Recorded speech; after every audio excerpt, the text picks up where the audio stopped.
नाग पंचमी की कहानी। एक नगर में एक सेठ जी रहते थे। उनके 7 बेटे और 7 बहुएं थीं। इन 7 बहुओं में से 6 बहुओं के तो पीहर थे, लेकिन 7वीं बहू के पीहर नहीं था। जब वह गर्भवती हुई तो उसे घेवर खाने की इच्छा हो रही थी। उसके पीहर नहीं था तो उसने एक घेवर चुराकर पानी भरने गई तब ले गई। वहाँ जाकर पेड़ के नीचे घेवर रख दिया और सोचा कि पानी भरकर आराम से घेवर खा लूँगी। जब वह पानी भरकर घेवर लेने गई तो वहाँ घेवर नहीं मिला। उस पेड़ के पास एक बांबी थी, उसमें एक नागिन रहती थी। वह नागिन भी उस समय गर्भवती थी। घेवर को देखकर नागिन की इच्छा उसे खाने की हुई और उसने घेवर खा लिया। उस नागिन ने सोचा कि यदि साहूकार की बहू मुझे गाली देगी तो मैं उसे डस लूँगी, और यदि कुछ नहीं कहेगी तो इस बिना पीहर की लड़की को पीहर दिखा दूँगी।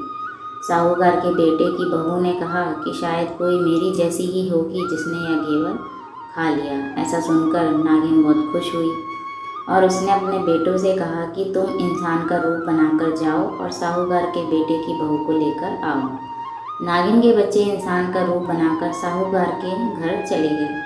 वहाँ जाकर उन्होंने कहा कि हम हमारी बहन को लेने के लिए आए हैं। तब सास ने कहा कि पहले तो कभी नहीं आए, इतने दिन कहाँ थे। तब उन्होंने कहा कि जब हमारी बहन का जन्म हुआ तब हम नानी के घर थे, और शादी हुई तब हम परदेश कमाने के लिए गए हुए थे। उन लड़कों ने बहुत सारे कपड़े, गहने और मिठाइयाँ बहन के सास और जेठानियों के लिए ले गए थे। सास अत्यंत प्रसन्न थी और जेठानियाँ उसे देखकर जल कुड़ रही थी। सास ने बहू को उनके साथ में भेज दिया।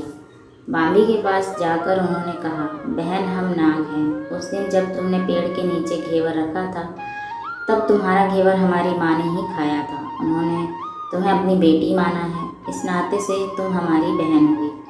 बहन अब तुम हमारी पूंछ को पकड़ लो और डरना मत। उनके कहने पर वह पूंछ पकड़कर बांबी में चली गई। वहाँ पर उन्होंने बहुत सारा लाड़ प्यार और सुख से रखा।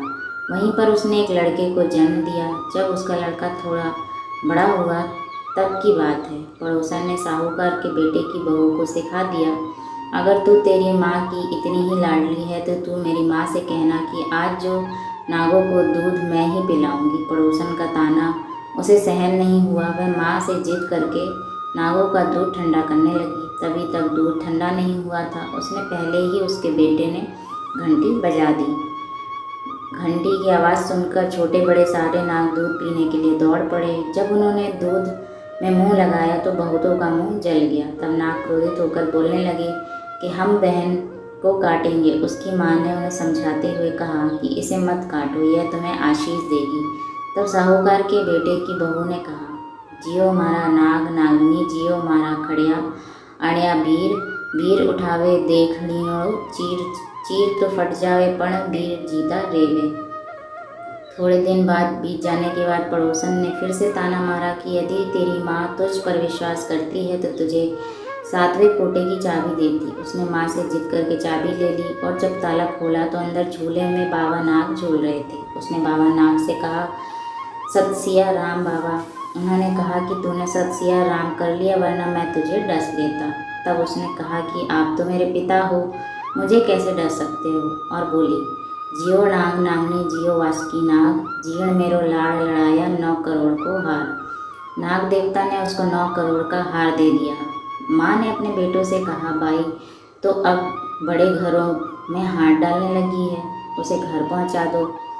नागों ने साहूकार के बेटे की बहू को बहुत से गहने कपड़े दिए और ससुराल पहुँचा दिया।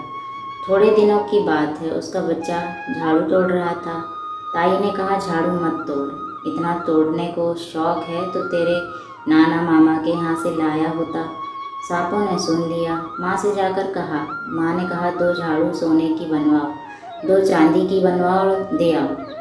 ताइयाँ देखकर जल गई, कहने लगी, इसके तो ताने मारने से धन बढ़ता है। कुछ दिनों के बाद की बात है, बच्चा गेहूँ बिखेर रहा था।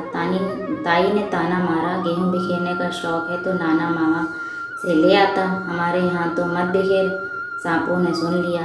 जाकर माँ से कहा। माँ ने कहा, 2 बोरी दाने सोने के घड़ाओ, 2 बोरी दाने चांदी के घड़ाओ और दे आओ। ताइयाँ और जल गईं, कहने लगी, इसे ताने मत मारो, इसका धन बढ़ता है।